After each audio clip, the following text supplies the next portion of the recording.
Você já ouviu falar da palavra inferno? Ela ressoa em algum canto da sua memória, não é? Inferno. Mas o que realmente significa esse termo? Existe de verdade um lugar assim? E como seria esse inferno? Estamos destinados a sofrer eternamente nele? E além disso, o que dizer dos demônios que habitam esse lugar? Quem afinal está destinado a terminar nesse abismo? Hoje abordarei essas questões e mais. É crucial que você veja este vídeo até o final. Sabe, vivemos em uma época em que muitas congregações e seus líderes evitam falar sobre o inferno. Preferem discutir temas que agradem aos ouvintes, o que satisfaz desejos terrenos. Mas a verdade é que devemos pregar o Evangelho em sua totalidade, abarcando toda a Bíblia, não apenas as partes que nos convêm. A verdade completa é a única que realmente pode libertar. Você sabia que Jesus falou muito mais sobre o inferno do que sobre o céu? Em Mateus 13, versículo 40, se diz: assim como se recolhe e queima a cisânia, assim será ao final dos tempos. O Filho do Homem enviará seus anjos, e eles separarão de seu reino tudo o que causa pecado e a todos os que praticam a iniquidade. Serão arremessados ao forno ardente, onde haverá choro e ranger de dentes. Então os justos brilharão como o sol no reino de seu Pai. Quem tem ouvidos que ouça. Se você tem dúvidas sobre sua fé, continue assistindo este vídeo. Pode ser o mais significativo que você verá em toda a sua vida, já que tem o poder de salvar sua alma do inferno. Então, o que é o inferno? Vamos explorar o que o próprio Jesus disse a respeito. Em primeiro lugar, em Mateus 25, versículo 41, ele declara: aos que estão à sua esquerda, afastem-se de mim, malditos, para o fogo eterno preparado para o diabo e seus anjos. Aqui fica claro que o inferno é um lugar eterno de fogo, originalmente criado para o diabo e seus demônios. O que isso implica? Se alguém vai para o inferno, não estará sozinho. Muitas pessoas que tiveram experiências próximas da morte, como Belua, relatam ter visto demônios ao experimentar o inferno. Avançando ao versículo 46, lemos: e estes irão para o castigo eterno, mas os justos para a vida eterna. Portanto, o inferno é um lugar de castigo eterno. Alguns argumentam que não é eterno, mas a Bíblia contradiz essa visão, afirmando claramente que é um lugar eterno de castigo, destinado àqueles que escolheram viver na terra em pecado, preferindo as trevas à luz e rejeitando a verdade de Jesus Cristo. Jesus também fala em Mateus 13, versículo 49, assim será no fim dos tempos, os anjos sairão e separarão os maus dos justos e os lançarão no forno de fogo, onde haverá choro e ranger de dentes. Que descrição terrível! Choro e ranger de dentes. Uma imagem do inferno, onde as pessoas passarão a eternidade nesse estado. É surpreendente que até mesmo alguns cristãos neguem a existência do inferno, apesar de que sua fé se baseia nos ensinamentos de Jesus, que claramente descreve o inferno como um lugar eterno de castigo, com choro e ranger de dentes. O inferno é uma realidade e definitivamente não é um destino que desejamos para nós mesmos ou para ninguém mais. Jesus Cristo advertiu sobre a verdadeira natureza do inferno. Em Marcos 9, versículo 43, ele nos diz: se a tua mão te faz pecar, corta-a. É melhor entrar na vida manco do que com as duas mãos ir para o inferno, para o fogo inextinguível. E se o teu pé te faz pecar, corta-o. É melhor entrar na vida coxo do que com os dois pés ser lançado no inferno. E se o teu olho te faz pecar, arranca-o. É melhor entrar no reino de Deus com um só olho do que com os dois olhos ser lançado no inferno. Estas palavras de Jesus deixam claro o aviso sobre a realidade inegável do inferno. Serás levado para lá se não te afastares do pecado e te voltares para Jesus Cristo, o único Salvador. É curioso como os seres humanos têm seguros para quase tudo: vida, carro, casa, para eventos que talvez nem ocorram, mas muitas vezes negligenciamos proteger nossas almas do fogo eterno, que é uma certeza.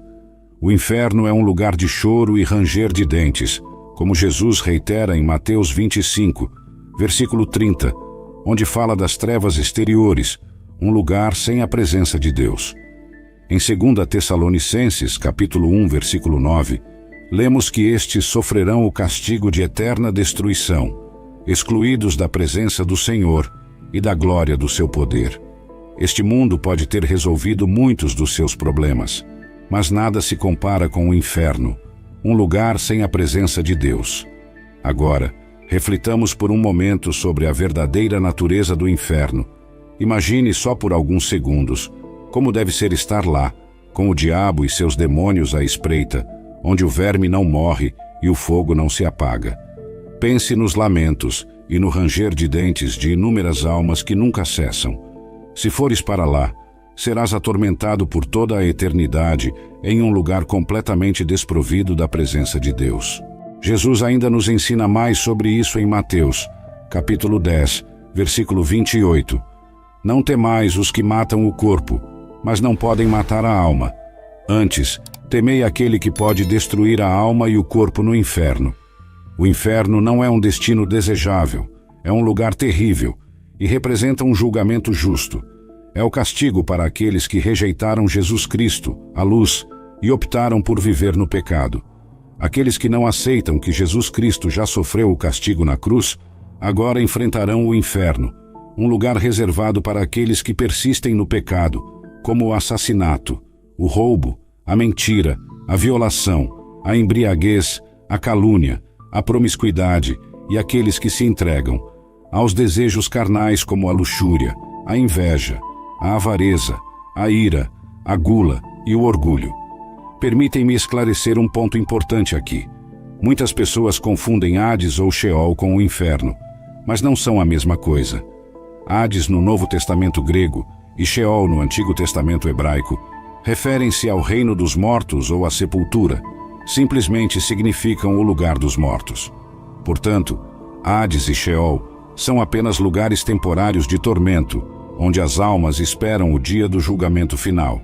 Isso se evidencia no exemplo do homem rico e Lázaro, que mostra que é um lugar temporário de tormento. A ressurreição final é um momento decisivo quando Deus julgará todas as pessoas. Nessa ocasião, os condenados serão lançados no lago de fogo, tornando o inferno um estado permanente. Isso se explica em Apocalipse 20, versículo 12. Vi os mortos, grandes e pequenos, em pé diante do trono, e se abriram os livros. E outro livro foi aberto, que é o livro da vida, e os mortos foram julgados pelo que estava escrito nos livros, segundo suas obras. O versículo 13 continua: O mar entregou os mortos que estavam nele, e a morte e o Hades entregaram os mortos que estavam neles, e cada um foi julgado segundo suas obras. E a morte e o Hades foram lançados no lago de fogo. Esta é a segunda morte, o lago de fogo. E se o nome de alguém não foi encontrado escrito no livro da vida, esse alguém foi lançado no lago de fogo. A confusão frequentemente surge devido a traduções incorretas das Escrituras. Por exemplo, o Antigo Testamento às vezes usa a palavra inferno no lugar de Sheol, e o Novo Testamento usa inferno no lugar de Hades.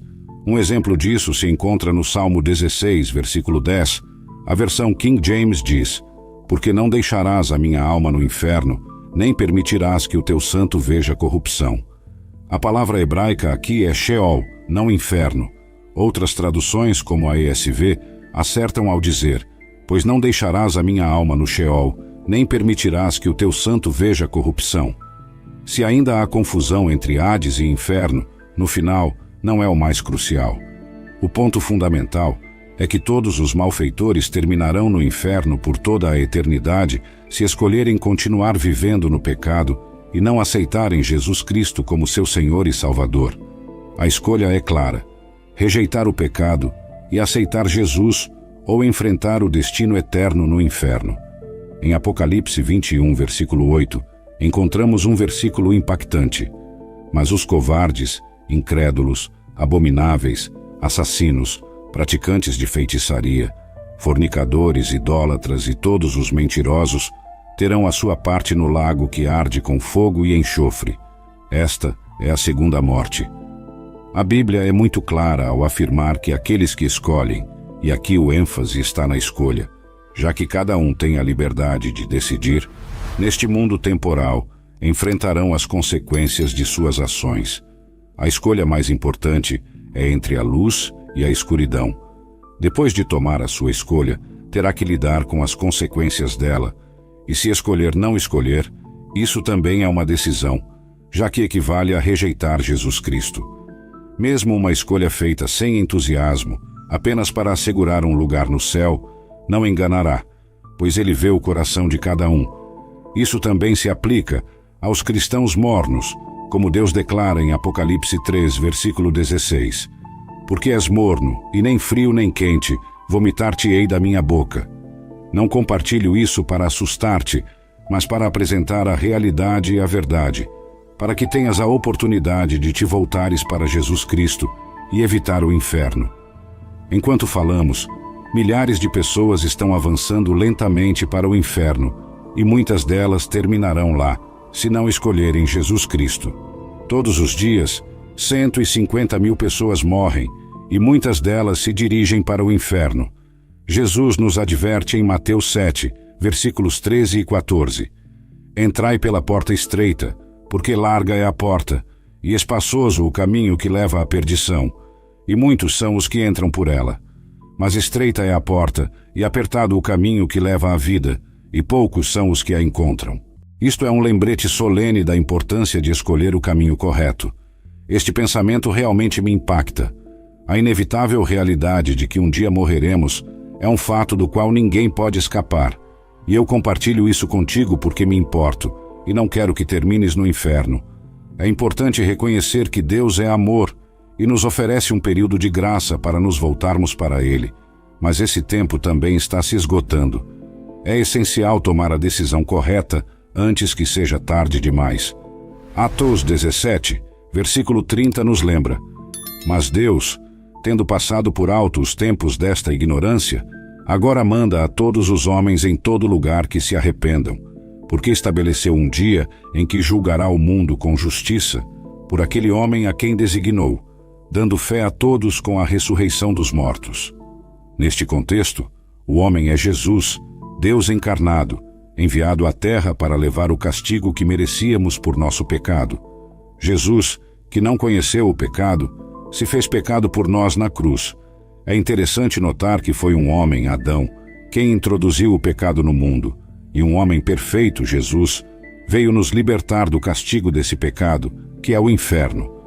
Frequentemente ouvimos dizer estou salvo, ou ele está salvo, mas o que realmente significa estar salvo? Significa ser resgatado do castigo do inferno, e Jesus já sofreu esse castigo na cruz por nós.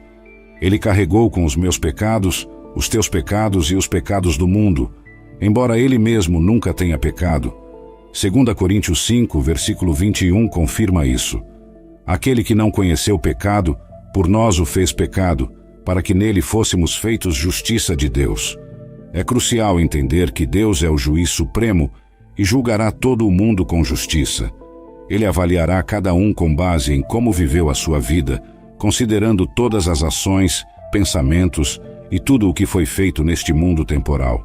Deus vê até aquelas coisas que pensaste que estavam escondidas, as ações secretas e os pensamentos ocultos. Ele vê tudo e julgará o coração de cada pessoa, como está escrito em Romanos 2, versículo 16.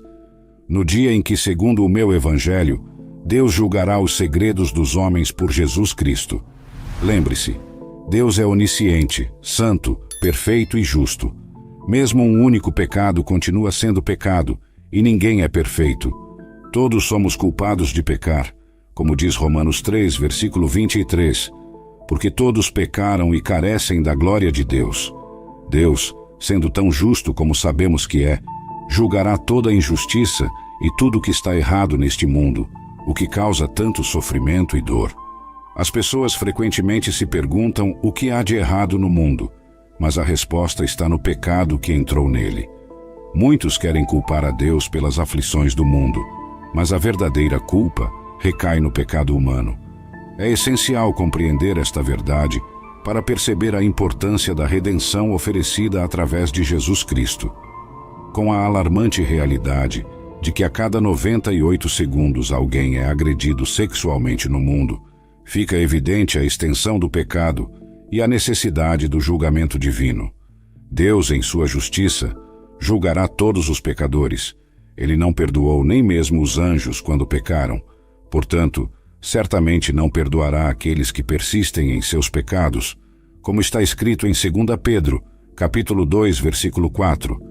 Porque se Deus não poupou os anjos quando pecaram, mas os lançou no inferno e os entregou a masmorras de trevas, reservando-os para o juízo. Isto nos leva a perguntar: como será o inferno e quais serão as penas lá? Sabemos que existem diferentes graus de castigo, como descrito em Apocalipse, capítulo 20, versículo 12. Vi os mortos, grandes e pequenos, de pé diante do trono, e os livros foram abertos. E outro livro foi aberto, que é o livro da vida, e os mortos foram julgados pelo que estava escrito nos livros, segundo suas obras. Isto indica que todos serão julgados individualmente, com base em suas ações. Jesus fala disso ao descrever o servo mau em suas parábolas, advertindo sobre aqueles que, pensando que o Senhor está demorando, começam a agir de maneira incorreta, maltratando outros e se entregando a comportamentos destrutivos. Isto é um lembrete solene de que nossas ações têm consequências eternas e que devemos viver de maneira responsável e justa, buscando a redenção através de Jesus Cristo. Jesus, em suas palavras, ressalta a importância da prontidão e da fidelidade, especialmente em relação à sua segunda vinda e ao dia do julgamento. Ele nos adverte em suas parábolas sobre o destino daqueles que são pegos desprevenidos. Por exemplo, fala do servo que conhecia a vontade de seu senhor, mas escolheu não se preparar nem agir de acordo com essa vontade. Este servo, segundo Jesus, receberá um castigo severo. Em Lucas 12, versículo 47, Jesus diz: E aquele servo que, conhecendo a vontade de seu senhor, não se preparou nem fez conforme a sua vontade, receberá muitos açoites. Mas o que não a conheceu e fez coisas dignas de açoites, será açoitado pouco. Pois a todo aquele a quem muito foi dado, muito se lhe demandará, e ao que muito se lhe confiou, mais se lhe pedirá. Aqui, Jesus destaca que haverá diferentes graus de castigo, dependendo do conhecimento e das ações de cada pessoa. Isto é um aviso especialmente forte para pregadores e pastores, aqueles que não conseguem pregar o evangelho completo, focando-se apenas em mensagens motivacionais, prosperidade, ou enfatizando exclusivamente o amor de Deus, sem reconhecer a sua santidade e justiça, também serão julgados. É vital pregar sobre o inferno e todas as verdades da Bíblia. Caso contrário, existe o risco de levar as pessoas a uma compreensão errônea ou distorcida do Evangelho, causando tropeços espirituais. A responsabilidade de transmitir a verdade completa é grande e inclui a necessidade de alertar sobre as consequências do pecado e a realidade do julgamento divino. É fundamental compreender que o pior castigo do inferno está reservado para aqueles que, tendo a responsabilidade de liderar, levam outros ao erro. Jesus, em Mateus 18, versículo 6, adverte: Mas qualquer que fizer tropeçar um destes pequeninos que creem em mim, melhor lhe seria que se lhe pendurasse ao pescoço uma pedra de moinho de asno e que se submergisse nas profundezas do mar. Esta advertência se estende aos falsos profetas e mestres, como abordado em todo o capítulo 2 de 2 Pedro. O versículo 17 compara esses falsos mestres a fontes sem água e nuvens levadas por uma tempestade, para os quais a escuridão das trevas foi reservada para sempre. Eles usam palavras vazias e se orgulham de suas tolices, seduzindo outros com paixões sensuais da carne. Prometem liberdade, mas eles mesmos são escravos da corrupção. Mais adiante, no mesmo capítulo, disse que aqueles que, depois de terem escapado das contaminações do mundo pelo conhecimento de Jesus Cristo, voltam a ser enredados e vencidos por elas, terão um destino ainda pior. O versículo adverte: pois lhes teria sido melhor não terem conhecido o caminho da justiça, do que depois de o terem conhecido, voltarem atrás do santo mandamento que lhes foi dado. Estes trechos bíblicos destacam a gravidade de se afastar do caminho da verdade, especialmente para aqueles em posição de liderança espiritual. É um lembrete solene da responsabilidade que cada um tem, não apenas por sua própria alma, mas também pelas almas daqueles que influenciam. As palavras do verdadeiro provérbio: o cão volta ao seu próprio vômito, e a porca lavada ao revolver-se na lama, ressaltam a tragédia daqueles que, depois de se afastarem do pecado, retornam a ele. Este ensinamento é particularmente relevante para os falsos profetas e mestres, para os quais se reserva o pior do inferno. Há muitos que, especialmente dentro do movimento da palavra de fé e os pregadores da prosperidade, enganam as pessoas, fazendo-as buscar Jesus apenas por riquezas e saúde, neste mundo temporal, em vez de reconhecer a necessidade de um Salvador devido à sua condição pecaminosa. Jesus não morreu para que continuássemos vivendo na luxúria de nossos desejos carnais, mas para que morrêssemos para esses desejos e vivêssemos pelo Espírito que Ele nos deu. João 3, versículo 16, é muito conhecido. Porque Deus amou o mundo de tal maneira que deu o seu Filho unigênito, para que todo aquele que nele crê não pereça, mas tenha a vida eterna. É uma verdade bela e incrível, mas muitos param aí sem explorar o que vem depois. O versículo 17 continua: porque Deus não enviou o seu Filho ao mundo para condenar o mundo, mas para que o mundo fosse salvo por ele. A salvação, portanto, é do pecado e de suas consequências. O versículo 36 reforça essa mensagem: aquele que crê no Filho tem a vida eterna, mas aquele que recusa crer no Filho não verá a vida, mas a ira de Deus permanece sobre ele. Quando Jesus suportou nossos pecados na cruz, absorveu a ira de Deus que estava dirigida a nós, salvando-nos desse destino terrível. Esta doutrina destaca a gravidade do pecado e a importância da obediência e da fé em Jesus Cristo como meio de salvação e libertação da ira de Deus. É um chamado à reflexão sobre a seriedade da mensagem do Evangelho e a responsabilidade de viver de acordo com os ensinamentos de Cristo. Entender a justiça de Deus é essencial para compreender o Evangelho em sua totalidade. Como está escrito em Romanos 8, aquele que não poupou o seu próprio Filho, mas o entregou por todos nós, como não nos dará também com ele todas as coisas? Este versículo ressalta a justiça e generosidade de Deus. Contudo, isso não significa que ele simplesmente passará por alto o pecado. Muitas pessoas se apegam à ideia de que Deus é amor e interpretam isso como se Deus perdoasse todos os pecados sem exigir arrependimento ou mudança. Esta é uma compreensão parcial da natureza de Deus, promovida por algumas igrejas que pregam apenas um aspecto do Evangelho, enfatizando o amor de Deus, mas negligenciando a sua santidade e justiça.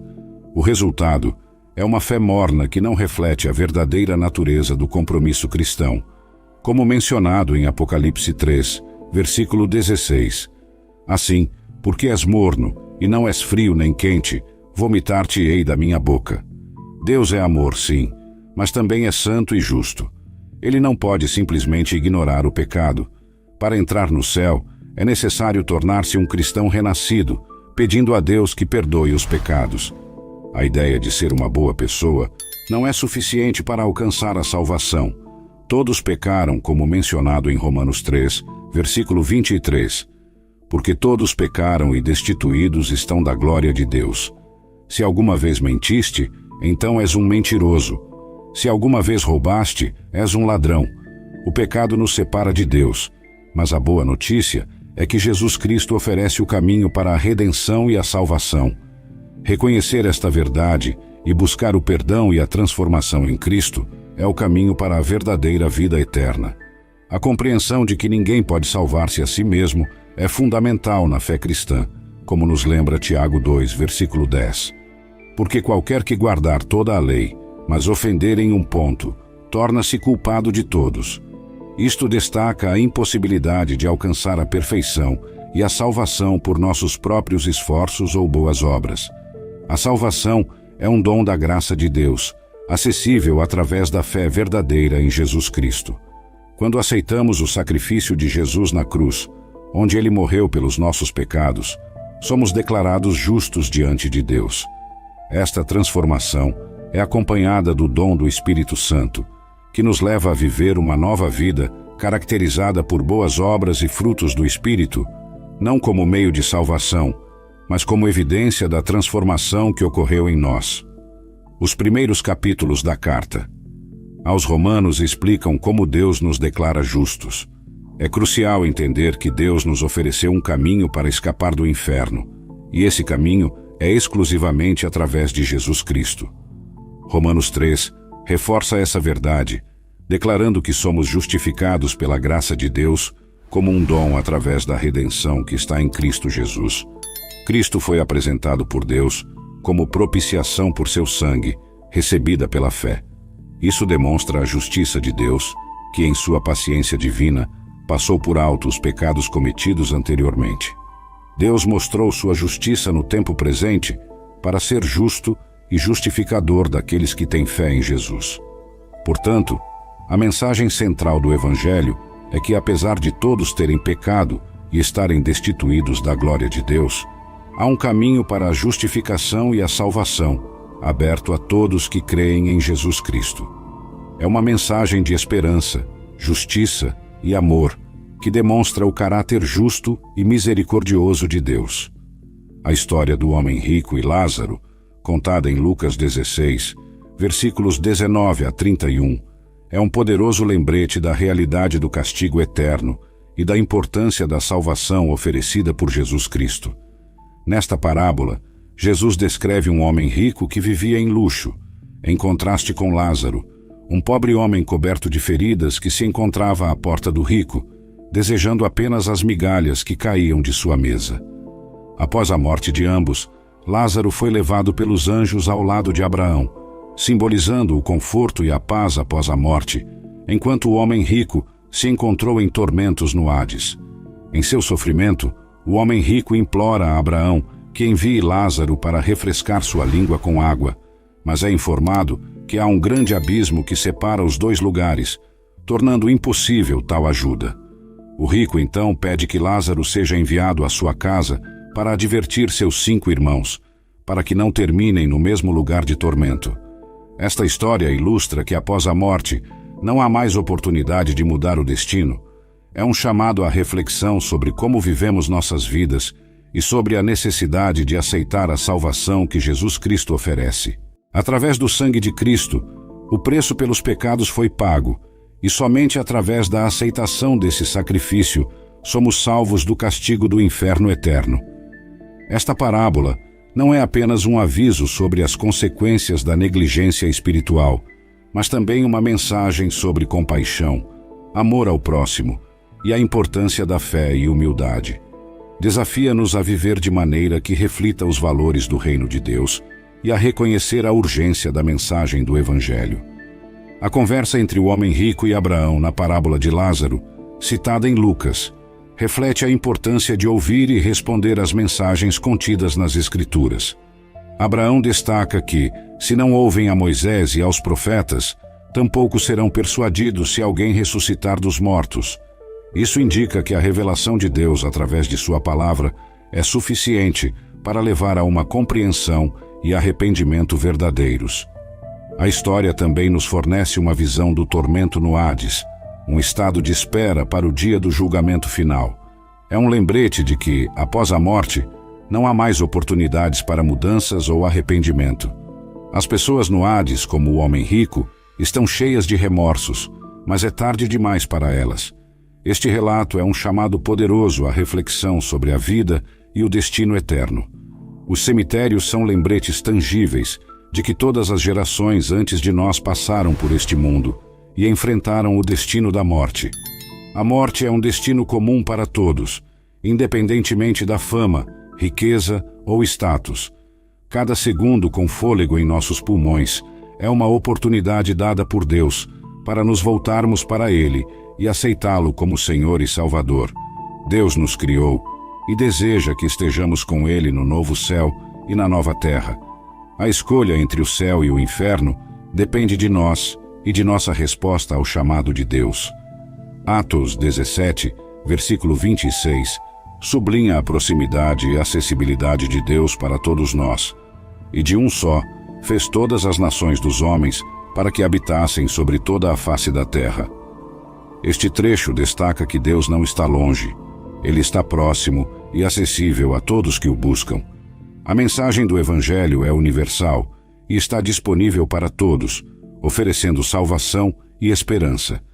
A mensagem de Atos 17 ressalta a intenção de Deus de estabelecer períodos e limites para a existência humana, com o propósito de que as pessoas busquem a Deus, tateando em sua direção para encontrá-lo. A beleza deste trecho reside na afirmação de que, apesar de nossa busca, Deus não está longe de cada um de nós, como diz nele. Nele vivemos, nos movemos e existimos. Isso significa que nossa própria existência está intrinsecamente ligada a Deus, e Ele está sempre ao nosso alcance. Você está aqui assistindo a este vídeo porque Deus está lhe dando tempo para tomar uma decisão crucial. A escolha pode parecer complicada, mas no fundo é simples. Escolher entre a escuridão e a luz, escolher Jesus Cristo. O arrependimento dos pecados e a fé em Jesus são os caminhos para a salvação. Romanos 10, versículo 9, declara claramente: se confessares com a tua boca que Jesus é o Senhor e creres em teu coração que Deus o ressuscitou dentre os mortos, serás salvo. A salvação vem pela fé, que se expressa tanto no coração quanto nas palavras. Deus, neste exato momento, está batendo à porta do teu coração, como diz em Apocalipse 3, versículo 20. Eis que estou à porta e bato. Se alguém ouvir a minha voz e abrir a porta, entrarei em sua casa e cearei com ele e ele comigo. Deus espera que você abra o seu coração. Não seria este o momento de deixá-lo entrar? Abrir o seu coração para Deus significa mais do que estar a salvo do tormento eterno do inferno. Também é encontrar a sua verdadeira identidade em Jesus Cristo. Ele é o Criador, e no seu desígnio encontramos nosso propósito e significado verdadeiros. Esta é uma oportunidade de transformação e redenção, um convite para uma vida plena e eterna em comunhão com Deus. A tua existência na Terra não é um acidente, produto apenas de uma combinação aleatória de elementos químicos. Há um propósito maior, uma verdade profunda que vai além das explicações materiais ou científicas. Aceitar esta verdade é o primeiro passo para encontrar as respostas que buscas. Não é nas coisas materiais, como drogas, dinheiro, relacionamentos, viagens, álcool ou passatempos, que encontraremos a verdadeira satisfação. Esse vazio profundo que sentes, essa sensação de que algo falta, não pode ser preenchido com experiências ou posses materiais. Jesus Cristo é a única porta para esse vazio interior. Como diz João 4, versículo 24, Deus é Espírito, e aqueles que o adoram devem adorá-lo em espírito e em verdade. Somente Ele pode preencher essa parte espiritual dentro de ti, transformando a tua vida. A minha própria experiência é um testemunho disso. Eu vivia seguindo os meus desejos carnais, entregue ao excesso de bebidas e festas, longe de ser considerado uma pessoa boa. Mas quando Jesus Cristo abriu os meus olhos para a verdade, eu não pude mais escapar dela. Ao aceitá-lo, foi como se eu começasse a viver de verdade, recebendo vida espiritual e o Espírito de Deus. A minha perspectiva sobre a vida mudou drasticamente. Essa transformação é o que Jesus oferece a cada um de nós. Ele nos chama para uma vida de verdadeira liberdade e propósito. Ao aceitar Jesus, não só escapamos do julgamento eterno, mas também entramos em uma relação com Deus que preenche nossas vidas de paz e alegria verdadeira.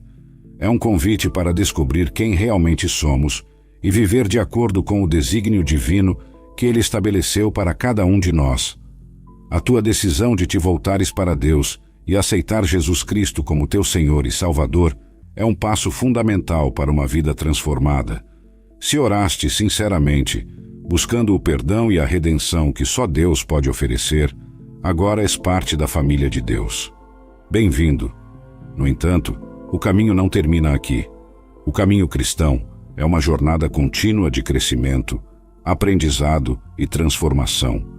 Encorajo-te a continuar buscando a Deus, estudando a Bíblia, participando de uma comunidade de fé e cultivando uma relação diária com Deus através da oração e meditação.